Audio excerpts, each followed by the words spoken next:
tous les ans, on se revoit en famille. Et puis Mathieu nous dit à table, bon, je pense que vous vous en foutez, mais je me suis lancé dans l'investissement immobilier, j'ai acheté un immeuble. Et moi, je le regarde, je fais, putain, c'est dingue parce que bah, moi aussi, je viens d'en acheter un. Parce que finalement, c'est les utilisateurs qui construisent la solution. Donc, ils nous disent ce qu'ils veulent et puis nous, finalement, derrière, on exécute. C'était pas forcément prévu pour faire une boîte. C'était vraiment, comme je disais, pour nous. Parce qu'on s'est dit, en fait, à nous deux, on est largement capable de tout faire nous-mêmes. Et donc, c'est parti comme ça. Et c'est à Noël 2019 qu'on s'est revus et qu'on a dit, putain, il y en a vraiment marre de passer des heures sur le bon coin. Et on a commencé à coder, en fait, le 25 décembre 2019, en plein après-midi. Donc, notre mère en pouvait plus. Pour les travaux, quand tu appelles une entreprise et que tu lui dis j'ai 7 lots à refaire, c'est quand même vachement plus facile de négocier un peu les tarifs que quand tu les fais un par un dans des copros, etc. Donc moi personnellement, j'ai fait que de l'immeuble et je suis vraiment fan de ce type d'investissement. Et les deux trucs, moi, qui me font dire que c'est pas une ville intéressante, c'est justement le combo entre démographie stable ou en baisse et nombre d'entreprises stables ou en baisse. Et le principe de l'immobilier, ça reste quand même le levier. Il faut garder en tête qu'à partir du moment où on arrive à faire des projets dont le rendement final, donc net d'impôt, est supérieur au coût du levier, c'est-à-dire le taux du crédit immobilier, ça reste intéressant. Aujourd'hui, les taux sont peut-être à 2,5, même si demain ils sont à 3. Si on arrive à faire un investissement à 5%, eh ben on fait quand même 2% de marge sur tout le montant qu'on a emprunté. Et donc, ça reste intéressant. Eh bien, je jure qu'il n'y aura pas de bullshit. Salut à toi et bienvenue sur un nouvel épisode de Chronique Imo. Donc, comme à l'accoutumée, je te présente aujourd'hui Thomas, qui sera la personne qui va répondre à l'interview du jour. Et je pense que tu as déjà entendu parler de Thomas, mais pas sous son nom directement, peut-être plus par le nom de son entreprise. Et je vais le laisser se présenter et nous dire justement quelle est son entreprise. Salut Thomas. Salut Mathieu. Écoute, merci de l'invitation. Et mon entreprise, c'est l'e-box. Le voile est tombé, on va enfin pouvoir parler de l'e-box de manière un peu plus profonde. Ça fait un moment, moi, que j'en ai entendu parler de l'e-box. Donc, je suis client depuis pas longtemps, puisqu'on s'est, nous, on s'est rencontrés, je crois, la semaine dernière ou il y a 2 semaines C'est à peu près ça, ouais. pour finaliser ça. Mais ça faisait des mois que j'en avais entendu parler, par des particuliers qui l'utilisaient, par des professionnels, des entreprises de chasse immobilière qui l'utilisaient. Et j'en ai entendu beaucoup de bien. Et je me suis dit, en fait, voilà comment je suis tombé là-dessus. Je me suis dit, en fait, ce qui serait génial, c'est d'avoir l'opportunité de parler à quelqu'un. Et je crois, les étoiles se sont alignées. Je crois que peut-être quelques jours plus tard ou une semaine plus tard, tu me faisais un message sur Insta pour me demander si ça m'intéressait d'en savoir plus. Trop bizarre. Et voilà, et du coup, ça s'est fait comme ça. Bah top, bonne coïncidence. Alors, ouais, bonne Ouais, coïncidence. C'est trouvé pile au bon moment. Et bah, avec plaisir pour en parler et pour répondre à toutes tes questions là-dessus. génial, merci beaucoup, merci de ton temps. Thomas, du coup, moi, ce qui est important en fait aujourd'hui, c'est de partager, tu le sais, dans le podcast, on essaie de partager un maximum de choses concrètes. La théorie, c'est très bien, mais c'est important d'aller directement au concret parce que les gens qui nous écoutent, bah, soit ils sont investisseurs ou investisseurs en devenir et du coup, ils veulent avoir des solutions. Généralement, c'est pour ça que je choisis aussi les personnes que j'interviewe, c'est parce que je veux pouvoir proposer des solutions et peut-être leur faire gagner du temps. Si ce n'est pas du temps, peut-être de l'argent, je ne sais pas. En tous les cas, j'essaie que ce soit bénéfique. Et moi, en tout cas, le bénéfice que j'ai trouvé dans ta solution, bah, c'est surtout le fait d'aller directement au bien que je recherche. C'est-à-dire que je passe énormément de temps sur le terrain. Moi, je suis un gars de terrain et j'aime beaucoup faire les visites, etc. Sauf qu'à un moment donné, j'aime bien quand même faire une présélection de mes visites. Et quand on n'a pas tous les sites en tête, ou qu'on n'a pas toutes les techniques, ou le bon tableau Excel qui permet d'arriver à ses fins, bah, ça nous fait passer des heures et des heures sur les sites de petites annonces immobilières.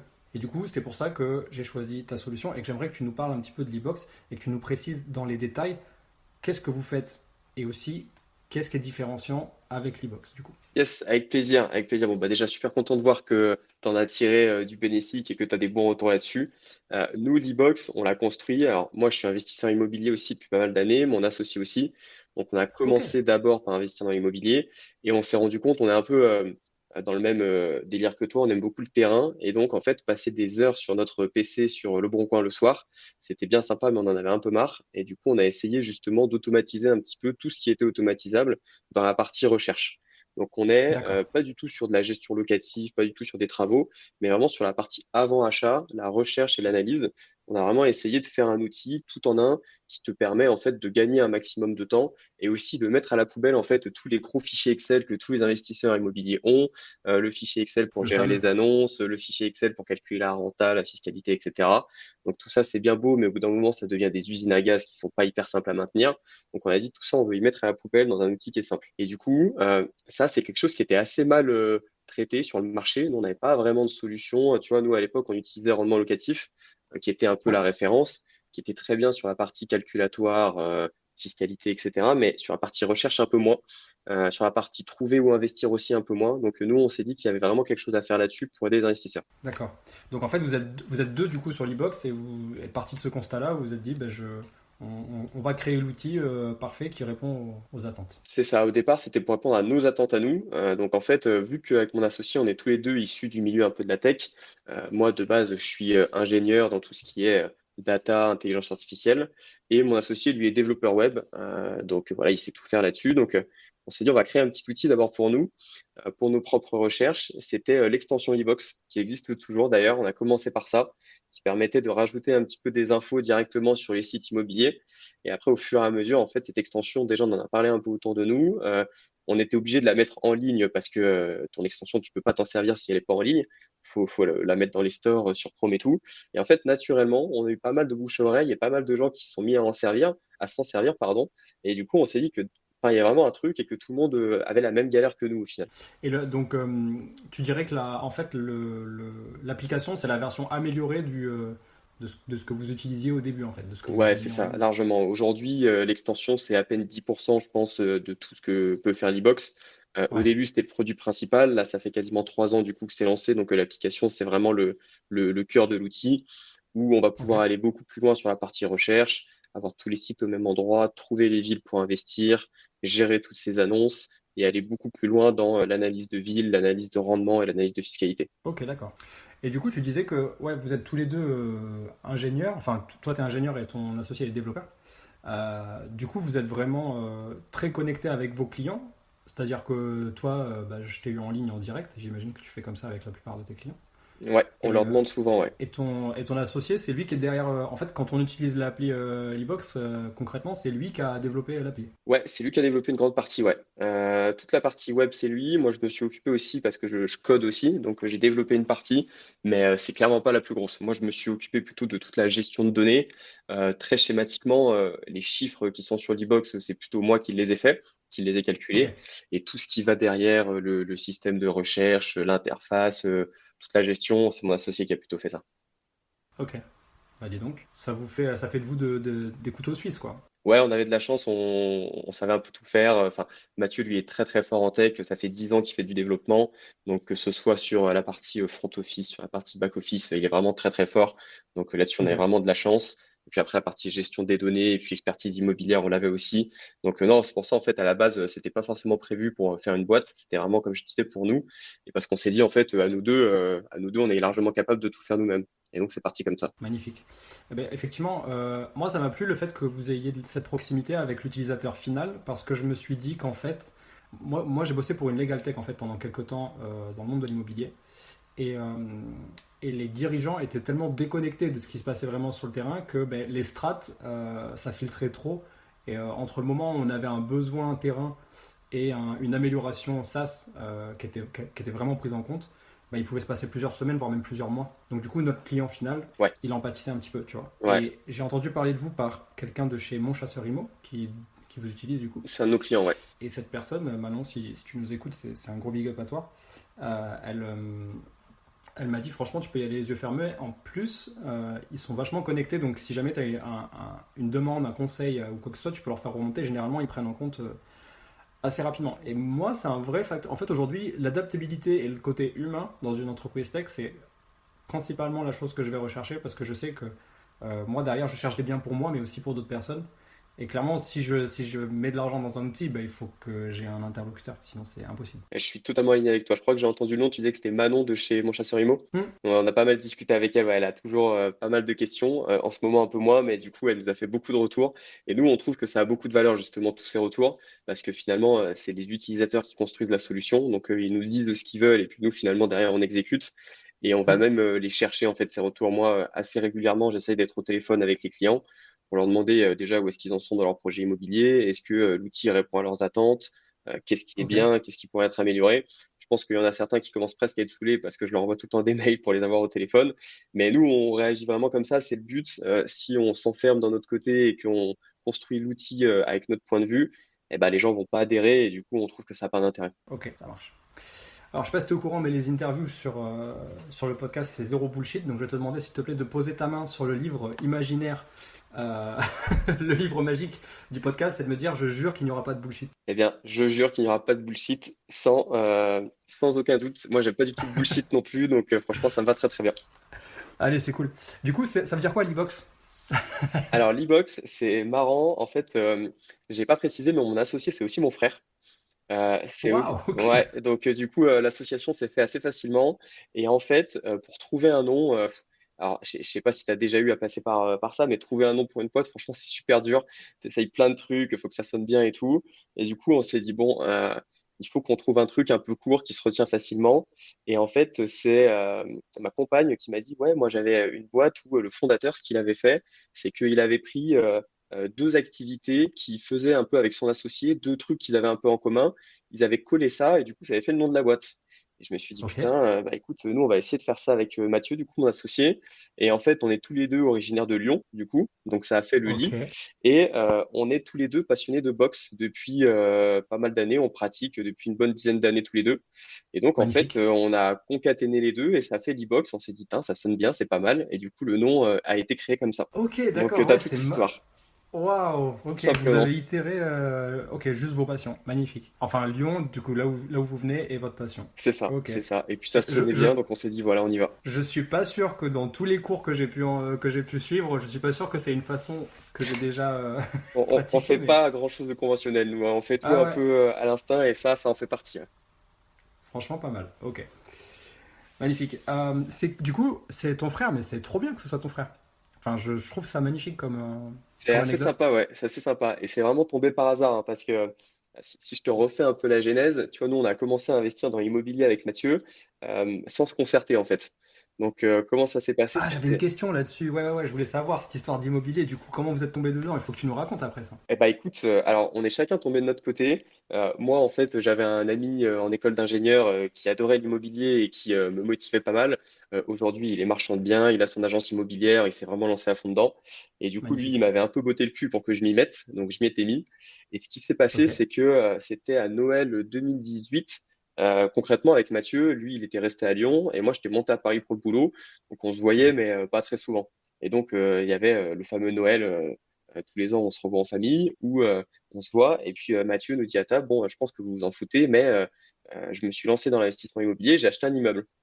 Et moi, je le regarde, je fais putain, c'est dingue parce que bah, moi aussi, je viens d'en acheter un. Et du coup, en fait, tous les deux, à peu près en même temps, on s'était lancé chacun de notre côté dans l'immobilier sur les mêmes types de biens en plus. Et du coup, on s'est dit, ah putain, c'est quand même fou. Et donc, on s'est Vous êtes rendu frères compte, jumeaux, non? ben, même pas en plus, même pas, il est plus vieux que moi. Donc, on s'est lancé dans l'IMO en fait à peu près en même temps. On s'en est rendu compte à Noël 2018. L'année qui a suivi, on a pu pas mal échanger, pas mal partager et tout sur nos invests. Et c'est à Noël 2019 qu'on s'est revus et qu'on a dit putain, il y en a vraiment marre de passer des heures sur le bon coin. Et on a commencé à coder Waouh. en fait l'e-box le 25 décembre 2019 en plein après-midi. Donc notre mère en pouvait plus. Et c'est comme ça qu'est né l'e-box. Et puis après, voilà, 2020, ça a été vraiment le départ où on a développé ça à fond, quoi. Donc voilà comment ça a commencé et ça s'est fait assez naturellement, ouais. Belle histoire. T'as un storytelling qui est tout fait, hein. Bah là, on n'a même T'as pas besoin eu de rien. à le travailler, quoi, parce que ça s'est fait tout naturellement, ouais. Super. Et donc, du coup, vous continuez à investir depuis le début de l'aventure Libox ou vous êtes focus sur l'entreprise? Non, on s'est focus un peu dessus. Alors là, moi, ça fait quand même un moment que je n'ai pas acheté parce que déjà, j'ai des travaux qui traînent. Et puis, du Ouais. coup, on commence à avoir de moins en moins de temps aussi, à l'air de rien. Mais le but, c'est de continuer. Mathieu, lui, il vient d'acheter sa RP là où il fait beaucoup de travaux il y a 3 mois.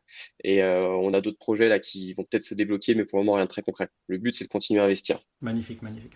Et du coup, vous étiez parti sur les mêmes types d'actifs, à savoir des immeubles de rapport. Et il se trouve que moi, c'est un petit peu mon dada, c'est mon cheval de bataille, hein, l'immeuble de rapport. Je lui vois un amour vraiment indéfectible. Hello, je me permets de couper cet épisode en plein milieu pour t'annoncer que j'ai ouvert un fil Telegram pour ceux qui se passionnent vraiment sur l'immobilier rentable. Ce groupe s'appelle Pensée Imo et il me permettra de partager des anecdotes quotidiennes, des astuces, des photos et vidéos et bien sûr de discuter avec toi en direct et de répondre aux questions de tout le monde dans le groupe. Pour rappel, le fil Telegram s'appelle Pensée Imo, donc PenserImmo. Donc je te retrouve de l'autre côté dans le groupe et on retourne à notre épisode du jour. Qu'est-ce que tu en penses, toi? Est-ce que tu as une préférence? Est-ce que tu as t'as un petit préféré? C'est quoi Ah bah moi ton c'est avis l'immeuble, hein. là-dessus? Moi j'ai acheté que des immeubles. J'ai jamais acheté d'appartements j'ai acheté des maisons mais c'était dans des lots. Donc c'était un immeuble avec Oui, des maisons à côté. Mais je fais que de l'ensemble. Moi j'adore aussi. Il y a 10 000 raisons. C'est quand même plus rentable. Ça permet de mettre des plus gros montants. Ça fait grossir le patrimoine plus vite. On passe qu'une fois chez le notaire. On fait qu'une demande de crédit. Pour les travaux, quand tu appelles une entreprise et que tu lui dis j'ai 7 lots à refaire, c'est quand même vachement plus facile de négocier un peu les tarifs que quand tu les fais un par un dans des copros, etc. c'est ça. Donc moi, personnellement, j'ai fait que de l'immeuble et je suis vraiment fan de ce type d'investissement. Le seul souci que je vois en ce moment et que tu dois avoir toi aussi, c'est qu'en fait, c'est Mhm. tellement devenu tendance, les immeubles, que tu as beaucoup d'immeubles qui deviennent surpricés. Et tu vois, j'arrive dans des villes où, je sais pas, je te dis des chiffres tout con, mais tu vas trouver des immeubles, je sais pas, de 4 T2 à 200 000 euros. Et en fait, Oui. donc ça te fait à peu près 50 000 de T2 en moyenne. Et tu te rends compte qu'en fait, dans la ville, si tu achètes un T2 tout court, il va être à 40 000. Parce que les gens maintenant surpricent un peu les immeubles. Tu vois, je te donne des chiffres au pif. En fait, tu as tellement de Ouais. gens qui te demandent de l'immeuble qui ils les surpayent par rapport au fait d'acheter les appartements individuellement, alors que normalement, c'est l'inverse. Ton T2 en moyenne sur ton immeuble, il doit te revenir un peu moins cher que si tu l'achetais tout seul. Normalement, c'est ça le truc un peu plus logique. Ouais, ouais, effectivement, c'est un argument qu'on mettait beaucoup en avant il y a quelques années quand l'immeuble est devenu vraiment sexy en termes de communication, où on expliquait que ben, le mètre carré, il est moins cher quand tu l'achètes en lot. Et le fait de ne pas avoir de copro, c'est aussi Ouais. un bonus. Et donc du coup, les vendeurs se sont emparés de ce levier pour le prendre à leur actif et vous dire, bah, du coup, oui, vous en achetez plus, vous n'avez pas de copro, du coup, ça va vous coûter moins cher par an, tous les ans. Du coup, voilà, les prix augmentent et c'est comme ça qu'ils se défendent. Et nous, on veut utiliser le même argument pour leur dire, bah non, si on en achète plus des mètres carrés, on veut les payer moins cher. Normalement, c'est comme ça. Bon, effectivement, il y a quand même toujours, heureusement, de très très belles affaires à faire sur les immeubles et sur les lots, sur les ensembles immobiliers. Et d'ailleurs, je raccroche les wagons avec l'appli. Quand on est sur l'onglet recherche, du coup, que j'ai poncé depuis une semaine, 10 jours, du coup, je le dis pour ceux qui ne l'utilisent pas encore, l'e-box a bien fait la différence, en fait. Ils ont bien fait la différence, les deux frères, là, sur le côté, en fait, de pouvoir sélectionner juste les immeubles. Et ça, je le dis, c'est important parce que j'ai déjà utilisé d'autres outils qui permettaient pas, en fait, d'isoler le mot-clé immeuble. Et donc, du coup, la problématique, c'est que si jamais la personne, elle a mis immeuble et pas, je me rappelle plus si c'était se loger ou, enfin bon, bref, moi je donne des noms, je suis comme ça. On trouvait jamais rien dans immeuble, il fallait taper maison et les immeubles sortaient dans maison. Alors là, l'avantage avec cette appli, c'est qu'on peut mettre maison et on peut mettre immeuble et on peut désélectionner appartement et du coup en mettant maison et immeuble, normalement il n'y a aucune chance de passer à côté de l'immeuble. Sauf si la nomenclature a vraiment été Ouais, mauvaise au moment de ouais. rédiger l'annonce, mais tu me confirmes que ça fonctionne comme ça ou pas? Je te confirme, et même normalement, t'es pas obligé de cocher les maisons. Parce que nous, on fait une double analyse. C'est-à-dire que d'un côté, si le site a mis que l'annonce était dans la catégorie immeuble, on va le mettre dans la catégorie immeuble. Mais si par exemple D'accord. c'est une maison et que en fait on s'aperçoit que c'est un immeuble parce que dans le titre c'est marqué immeuble, boulot de machin, etc. Nous on Ouais. recatégorise. Et tu vois, typiquement sur Le Bon Coin, là où il n'y a pas de catégorie immeuble, et c'est un des gros soucis selon moi, là c'est pareil, toutes les annonces en fait sont recatégorisées. Nous, on a une grosse formule qui permet d'analyser le titre et la description et c'est de détecter si oui ou non c'est un immeuble. D'accord. Ouais, donc voilà. Donc ça, c'est vraiment en tout cas quelque chose que j'apprécie. Et effectivement, j'ai essayé de mettre un peu à rude épreuve votre algo. Et en même temps que j'ai fait mes recherches sur l'e-box, j'ai fait mes recherches directement sur le site source. Parce que quand on tombe sur l'annonce dans l'e-box, il y a aussi le lien direct du site en natif, Ouais. du coup, le site qui héberge l'annonce. Et effectivement, ouais, ouais, non, c'est plutôt performant. Je peux donner, sur une semaine, j'ai fait 3 offres là, grâce à l'e-box. Je peux donner les Hop. titres pour que ça vous parle. Immeuble 6 pièces 120 mètres carrés, 77 000 euros. Du coup, je donnerai pas les codes postaux, sinon je vais me faire passer devant, c'est sûr. Faut pas Immeuble dire à combien t'as fait 137 l'offre. mètres carrés, exactement. Immeuble 137 mètres carrés, 75 000 euros. Vente immeuble, là c'est la commune, attention. Immeuble 70 mètres carrés, 74 000 euros. Là, là, du coup, c'est une autre commune, on peut le comprendre dû au prix. C'est super. J'avais une question par rapport à l'outil toujours.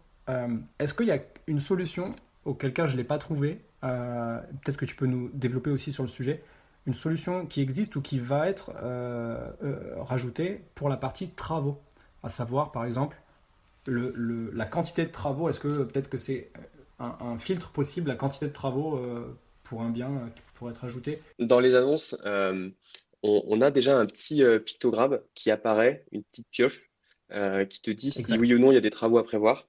Normalement, le filtre devrait pas tarder à arriver. Je ne sais pas s'il y est déjà. S'il n'y est pas, c'est pour bientôt, vu que le petit pictogramme est déjà là.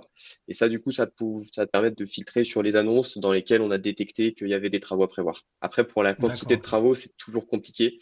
Donc, pour le moment, on n'est pas encore à ce niveau-là. Donc, c'est juste, est-ce que Ouais. voilà, dans l'annonce, ils ont prévu des travaux? Ok, d'accord. Et il y a aussi dans l'onglet outils, il y a trois outils à savoir l'outil de rendement, l'analyse de la ville et l'outil fiscalité.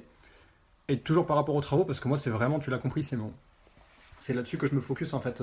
Souvent, on dit qu'il faut gagner de l'argent sur l'achat Ouais. du bien immobilier. J'ai aucun problème avec, euh, avec cette phrase-là. Mais je pense qu'il y a aussi d'autres parties qui sont importantes, à savoir la partie rénovation. Les travaux, pour moi, c'est un vrai facteur enfin, c'est un générateur de points en plus, parce que si tu trouves certaines catégories de travaux et que tu es bon sur le marché des travaux et que tu as les équipes pour ça, normalement tu es capable aussi de gagner pas mal de points là-dessus. Et du coup, je me suis dit, ça serait intéressant que l'e-box permette d'avoir un outil d'analyse un peu façon tableau qui donne une réponse à tout, quoi. Un tableau qui permettrait, du coup, tu pourrais, je sais pas, dans mon imaginaire parfait, tu connecterais l'annonce et du coup, tu pourrais remplir certaines cases qui donneraient un prix, une fourchette en tout cas approximative sur les travaux. Alors, Tu vois, ça, ça c'est fait une semaine que je suis ouais. client et j'en veux déjà plus, hein. Alors ça, c'est une idée qu'on a. D'ailleurs, si tu analyses une annonce et que tu vas dans l'onglet travaux, tu vas voir que tu as un simulateur avancé qui est justement en travaux, qui n'est pas encore terminé. Et alors, l'idée, Pas c'est un tout peu ça. ce que tu as dit. Je suis pas sûr que ça réponde à toutes les questions, mais alors, en gros, ce qu'on a prévu, c'est de te permettre de faire un tableau estimatif où en fait, tu vas pouvoir dire, bon, bah, pour ce lot-là, qui fait 50 mètres carrés, il faut que je fasse 30 mètres carrés de lino, tant de mètres carrés de stratifié, il faut que je fasse la peinture, que je pose des cuisines, que je pose mes salles de bain, que je fasse l'électricité, etc. Et nous, en fait, on D'accord. va te mettre des fourchettes de prix, des ratios au mètre carré, et ça va pouvoir calculer, en fait, un peu en automatique, bah, tous les postes de travaux pour cet appartement et pour te faire un total. Donc ça, ce serait l'idée qu'on aurait, tu C'est vois. l'onglet, donc c'est en haut, c'est dans la barre du haut, la petite clé là, c'est ça? Ouais, c'est marqué travaux normalement dessus. C'est ça. Et du coup, ah oui, et après travaux envisagés, donc ça me prend la surface au sol. Et ensuite, travaux envisagés, donc j'ai rafraîchissement, rénovation, remise à neuf ou personnalisé, auquel cas je peux. Ouais, À donc ça chaque remise à c'est neuf, du coup, c'est une estimation en fait, au prix au mètre carré. c'est une estimation. Il faut qu'on les rehausse un peu d'ailleurs parce que là c'est un peu augmenté. On les a pas bougé ces ratios depuis 2020. De toute façon, tout le monde peut personnaliser ça dans ses paramètres. Il peut dire moi j'estime que la rénovation c'est tant du mètre carré, j'estime que le truc Ouais, c'est tant du mètre carré. Et après c'est ça qui va être utilisé pour le calcul rapide. Donc ça c'est ce pas qui mal. existe aujourd'hui. Donc ça permet de assez rapidement se faire un ordre de grandeur. Et ensuite dans le simulateur avancé qui est juste en dessous là, on va essayer de Ouais, faire ce que je viens de dire justement en allant plus dans le détail de chacun des postes de travaux. ok, magnifique. Bah dis donc, nickel, je suis content de ça. Il a, il a réponse à tout Thomas là sur ce coup-là. Bien Ah, joué. pour le moment, ça se passe bien, pour le moment. On va voir la suite. Du coup, c'est quoi la question que tes clients te posent le plus souvent? C'est quoi vraiment le truc, le point sur lequel il y a visiblement une douleur qui est suffisamment élevée et à laquelle vous pouvez essayer de répondre avec l'e-box? Alors, on en a plusieurs, forcément. La première, celle qui revient très souvent quand même, c'est où investir? Ça, c'est une question qu'on voit souvent. En fait, il y a des gens, ça dépend où est-ce qu'on habite en France, forcément. T'en as qui ont de la chance, entre guillemets. Ils sont dans des endroits où le prix n'est pas forcément très élevé et tu trouves assez facilement de la rentabilité. On a quand même pas mal de Ouais, personnes qui sont dans des grandes villes type, je sais pas, Lyon, Paris, Bordeaux. Et du coup, là, si tu veux faire du rendement, c'est quand même assez compliqué. Et donc, en fait, c'est des personnes qui vont avoir tendance à s'écarter un petit peu de chez eux et aller dans des villes qu'ils connaissent pas. Et là, tu as toute la question de savoir, bah, est-ce que la ville elle est suffisamment dynamique? Est-ce que mon bien va se louer? Est-ce que je suis en train d'acheter au bon prix? Et donc, en fait, trouver ces villes, c'est assez important. Donc, nous, pour ça, on a fait un moteur de recherche de villes qui permet justement de dire, dans mon département ou dans un rayon de 50 kilomètres autour de chez moi, je ne veux que les villes qui ont au moins tant d'habitants, qui ont au moins tant d'étudiants, avec un prix maximum au mètre carré de temps, etc. Ça va pouvoir te faire plein de filtres pour te dire, bah voilà, autour de chez toi, toutes les villes qui correspondent à tes critères, les villes qui ont les prix qui ont augmenté de X% sur 3 ans. Enfin, tu vois, tu peux vraiment te faire ta liste comme ça. ouais. Il y a deux autres filtres que j'aime beaucoup d'ailleurs. Je vais mettre le doigt dessus parce que c'est important d'en parler. Je le trouve pas sur cette annonce. Pourquoi? Tac, tac, tac. Je vais m'en rappeler de tête. C'était le taux de chômage dans la ville sélectionnée, Ouais, à mon avis, un filtre assez important. Enfin, en tout cas, il faut pas le mettre en number one, mais c'est intéressant de se référer à ça.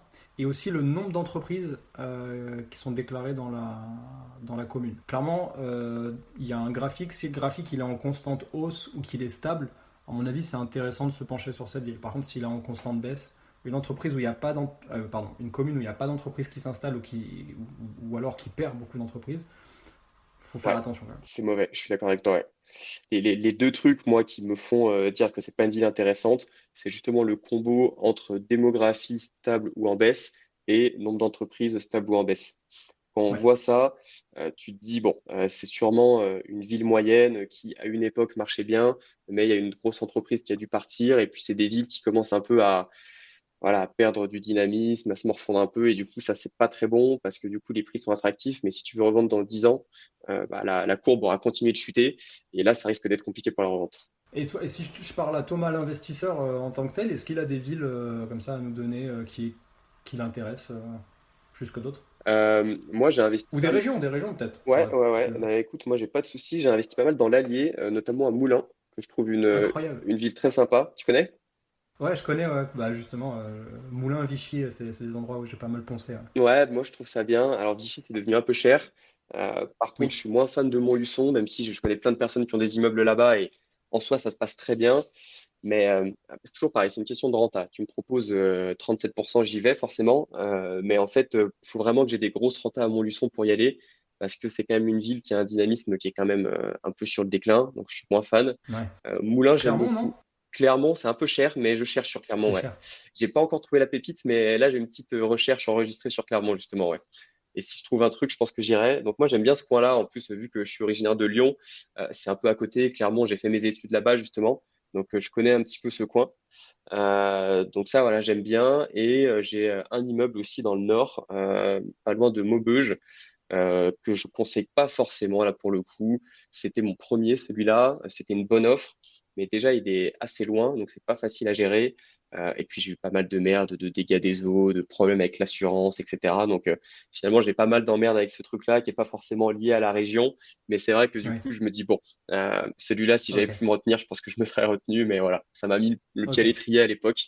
Et ça m'a permis derrière de faire de très belles affaires, mais celui-là, c'est pas mon meilleur coup. Ok. Bon, c'est intéressant en tout cas de voir que tu as sélectionné peut-être des régions qui peuvent faire vraiment peur à un néophyte, vraiment qui cherche des biens. L'Allier, pour ceux qui ne savent pas, c'est le département 03 et tu n'en as certainement jamais entendu parler parce qu'il n'y a absolument pas grand-chose de connu Non. de l'Allier.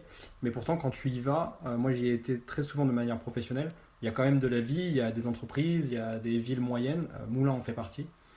Et quand tu es originaire de Lyon ou même de la Bourgogne, etc., bah, tu en entends forcément beaucoup plus parler de ces villes-là. C'est des centres, c'est des centres économiques, mine de rien, il y a quand même des choses à faire.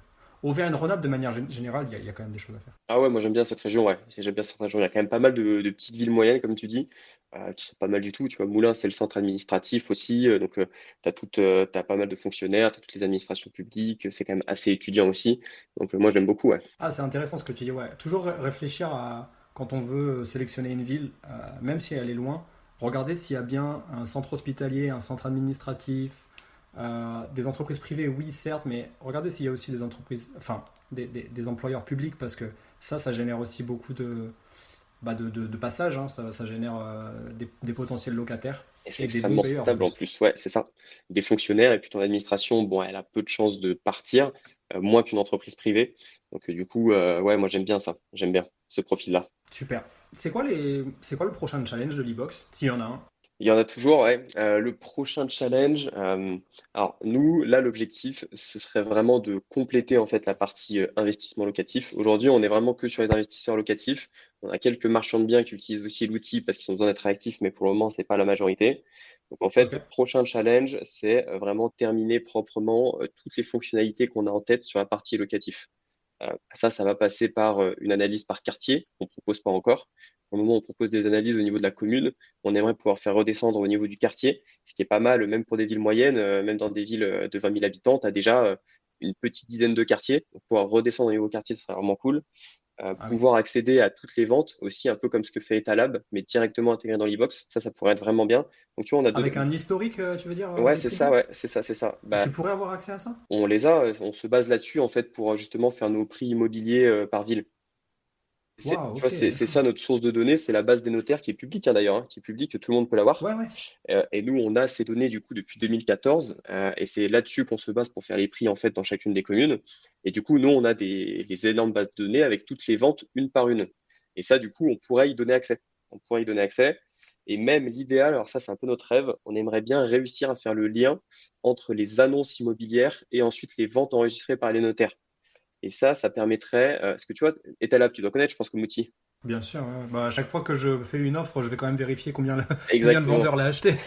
Alors, Etalab, ici, maintenant, tu sais, ils mettent que 5 ans d'historique, je crois. Donc C'est ça. là, le problème, c'est que du coup, on est en 2022, donc ça fait que 2017. Donc, alors que les données ont commencé en 2014. Donc, nous, l'idée, ce serait déjà de pouvoir faire quelque chose de plus long. Et le gros problème d'Etalab, c'est que tu sais pas dans quel état était le bien. Parce que t'as pas les photos, t'as rien du tout. Donc, en fait, tu vois des prix, mais tu sais pas trop exactement si, voilà, le truc, c'était une ruine ou s'il était tout neuf. Et si on arrive à faire le lien entre les annonces et peut-être 6 mois plus tard la vente, et ben là, on pourra rassocier les photos et les ventes et on verra à quel prix s'est vendu le bien et dans quel état il était. Et ça, je pense que Ok. ça pourrait être vraiment énorme. Donc ça, c'est le Ouais, premier puis gros ça pourrait challenge. justifier peut-être un prix de revente sus ou moins d'ailleurs, hein, peu importe, mais ça pourrait justifier une plus ou moins value sur le prix de revente. Ok, C'est ça. pas de Tu souci. pourrais vraiment voir ce prix, ce bien-là a été vendu à tel prix, à telle adresse. Et en plus, je sais dans quel état il était. Donc là, j'ai toutes les infos en fait. Ok, bah ouais, effectivement, ça peut plaire. Par contre, ce qui est sûr, c'est que ça met d'autant plus le doigt sur la précision à laquelle les investisseurs propriétaires bailleurs, donc ce qui est mon cas, hein, moi je suis pas du tout marchand de biens, mais du coup, ça met le doigt sur la précision à laquelle il faut être renseigné sur un bien pour avoir la meilleure offre en fait du marché, parce que souvent, du coup, nous les propriétaires bailleurs qui achètent des immeubles, on est en concurrence avec les marchands de biens sur ce type de choses. Et donc, soit on rachète un marchand de biens et auquel cas on sait que lui il se gave, ou alors on est en concurrence directe avec lui pour l'achat et lui il a du cash, donc il va te passer devant parce qu'il a le cash. Ou alors il a un financeur qui est C'est déjà ça. pris quoi. C'est ça, c'est ça. Donc c'est ouais, à mon avis c'est une data qui est très précise, qui est un peu. Il faut avoir quelques années d'expérience pour bien la comprendre et bien l'utiliser, mais C'est plutôt du coup pour un vous niveau serez ultra d'utilisation un niché, peu ouais. expert. Ouais. Ouais. De toute façon, enfin, savoir proposer le bon prix, c'est quand même la clé pour faire des affaires parce que moi, quand j'ai commencé, et c'est ce que font pas mal d'investisseurs, vu que tu as peur un petit peu de te faire avoir, tu fais que des offres massacrées. Je sais pas si tu as déjà vu des gens qui font ça. Typiquement, tu vas dans une ville, tu te dis, bon, voilà, c'est pas cher, mais je veux vraiment être sûr de pas acheter au-dessus du prix du marché parce que je sais très bien que c'est à l'achat que l'affaire se fait. Et du coup, tu fais que des -50 et du coup, tu as que des refus, ce qui est logique. Donc, en fait, ça marche pas. Et au contraire, si tu proposes trop haut, bah, du coup, tu te fais avoir. Et savoir exactement quel prix tu es capable de demander pour maximiser la probabilité qu'on te dise oui et pas non plus acheter trop cher, bah, en fait, il te faut de la data assez précise pour vraiment grappiller les quelques milliers, dizaines de milliers d'euros sur ton offre. Et à la fin, ça fait quand même de l'argent qui rentre en plus. Ouais, ouais, effectivement, j'ai déjà entendu souvent cette théorie comme quoi, pour être sûr d'acheter au bon prix, ben, il faut faire l'offre la plus massacrée. Ce qui est une erreur fondamentale à mon avis. Et puis en plus de ça, euh, imagine dans quel état psychologique ça te met si jamais une des offres est acceptée. Tu vas dire, ah bah attends, mais c'est trop bizarre, comment ça se fait que je l'ai autant massacrée, elle a été acceptée. C'est pas la bonne ville en fait, je me suis Ouais, trompé. exactement. Tu te dis, j'aurais pu demander encore moins. Enfin, c'est vrai que de toute façon, quand t'es pas sûr, dans tous les cas, qu'on te refuse ou qu'on t'accepte l'offre, tu seras pas dans un bon état parce que dans tous les cas, t'étais pas sûr de toi à la base. Donc, C'est ça, c'est ça. D'où l'importance de bien connaître sa marge de manœuvre sur la partie travaux, comme ça tu peux aussi te refaire là-dessus. c'est clair. Ok, super. Ben, merci pour tout ça. Est-ce qu'il y a des choses que j'ai oublié de dire sur l'e-box que tu as envie de nous partager? On n'a pas du tout parlé de la partie fiscalité, peut-être que c'est important. On a beaucoup Carrément, carrément. parlé de Tu fais bien d'en parler. trouver les villes où investir. Ensuite, on va avoir le moteur de recherche donc, qui cherche sur une 16 sites, il me semble. J'allais dire une quinzaine, mais je crois qu'on en a 16. Ces sites D'accord? immobiliers au même endroit avec pas mal de filtres, du coup, de prix au mètre carré, d'ancienneté de l'annonce. On fait comme Castorus aussi, que tu dois connaître, qui te fait Ouais. l'historique des prix. Donc ça, c'est pas mal. Et derrière, en fait, tu as tous les modules pour calculer ton rendement et calculer ta fiscalité. Où là, en fait, tu as, un onglet qui te permet de dire, bon, bah, voilà, je rentre mon salaire, je rentre le nombre de parts de mon foyer. Et en fait, on te fait un bilan comptable prévisionnel sur 30 ans, où on te dit Ouais. année après année combien tu vas toucher, combien tu vas payer de charges, combien tu vas payer Exactement. d'impôts, où est-ce que tu en es dans tes amortissements quand tu fais du meublé ou de la SCI à l'IS.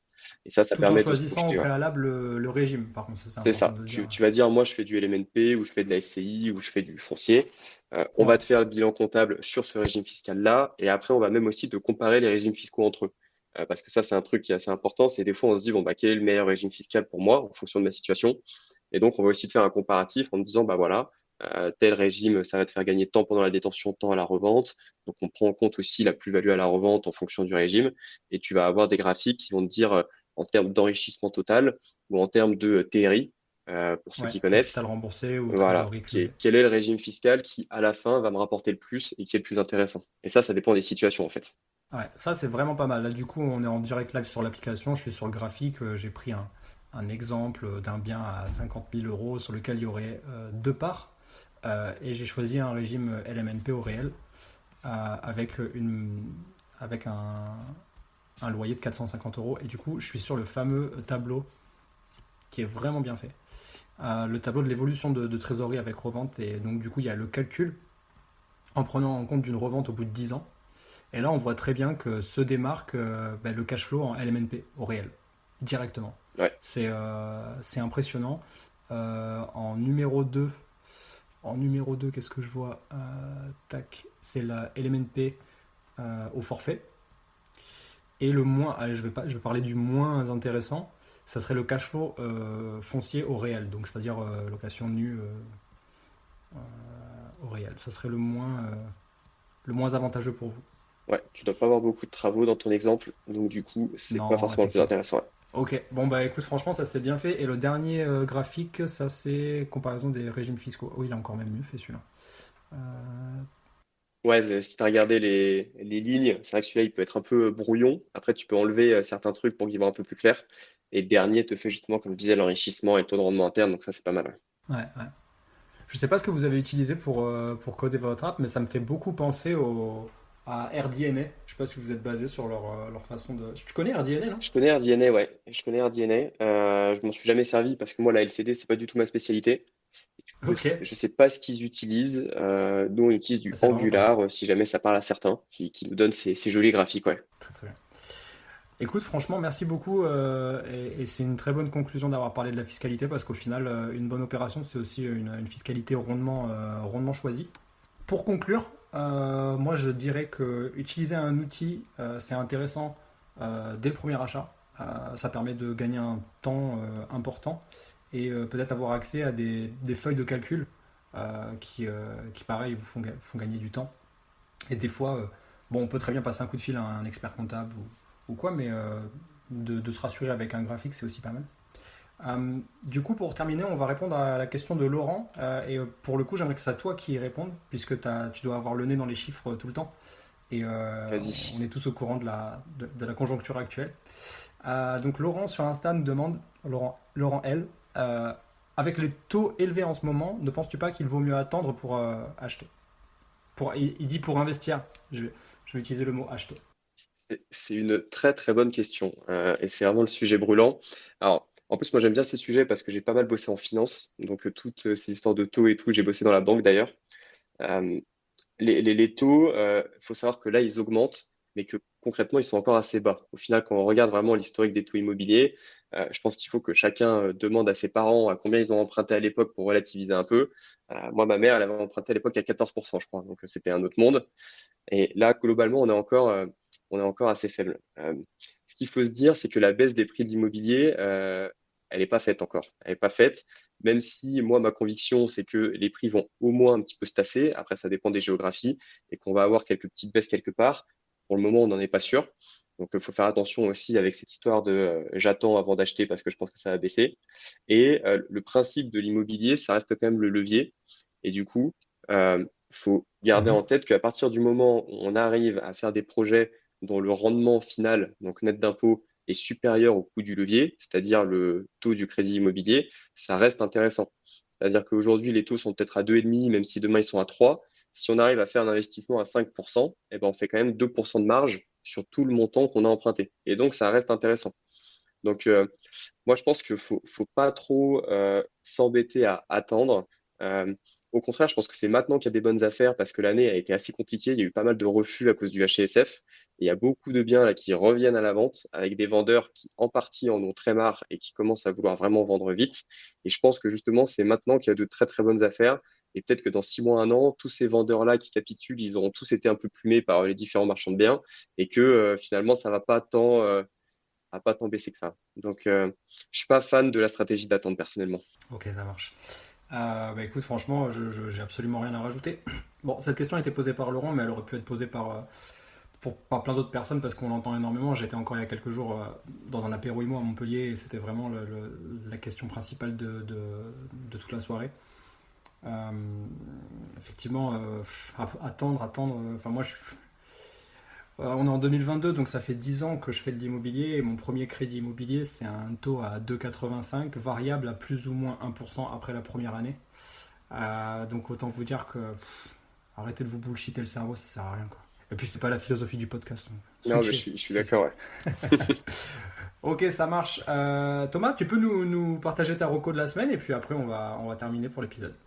Écoute, moi, Marocco, ça va être. Moi, je suis un grand fan de sport, donc je conseillerais à tout le Yes. monde, même les gens qui bossent beaucoup. Bon, si je peux conseiller aux gens de se mettre à la boxe, c'est magnifique parce que ça reste le meilleur sport qui existe. Donc, ce serait ça, Marocco. Moi, je sais que j'ai tendance, des fois, quand j'ai trop de boulot, à ne plus prendre le temps d'aller au sport et je le ressens C'est le après. Donc, piège. C'est c'est le un piège. gros, gros piège. À court terme, on a l'impression que ça nous fait gagner du temps, mais à long terme, en fait, c'est très mauvais.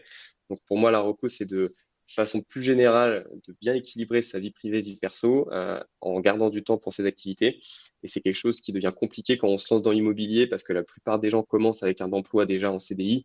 Et du coup, on se Ouais. rajoute un petit peu un deuxième emploi à côté et ça peut vite être la galère et on peut vite faire des croix sur certaines choses qui sont assez essentielles.